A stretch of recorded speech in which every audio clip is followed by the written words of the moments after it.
అలాగే జనవరి 1 అందరూ ఇంట్లో ఈశాన్య దీపం వెలిగించండి. గురువుకి ఇష్టమైన దిక్కు ఈశాన్య దిక్కు.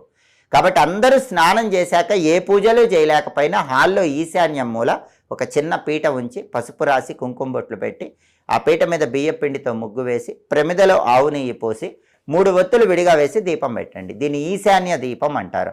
హాల్లో ఈశాన్యంలో ఈశాన్య దీపం జనవరి 1 పెడితే కూడా గురుబలం విశేషంగా పెరుగుతుంది. అలాగే స్నానం చేశాక గురుబలం కోసం అందరూ దీపం పెట్టే ముందు ఈశాన్య దీపం పెట్టే ముందు తడి గంధాన్ని నుదుటన బొట్టులాగా ధరించండి. అలాగే దానాలు ఇచ్చుకునే వాళ్ళు జనవరి 1 ఇవ్వవలసిన దానం శనగల దానం. శనగల దానం అద్భుతమైన ఫలితాలు ఇస్తుంది. 1.25 కేజీ శనగలు పసుపు రంగు వస్త్రంలో కట్టి జనవరి 1వ తేదీ ఉదయం 6 నుంచి 7 మధ్యలో కానీ, మధ్యాహ్నం 1 నుంచి 2 మధ్యలో కానీ, రాత్రి 8 నుంచి 9 మధ్యలో కానీ ఎక్కడైనా శివాలయ ప్రాంగణంలో పంతులు గారికి దానం ఇవ్వండి. ఈ దానం మీకు గురుబలాన్ని విశేషంగా కలిగి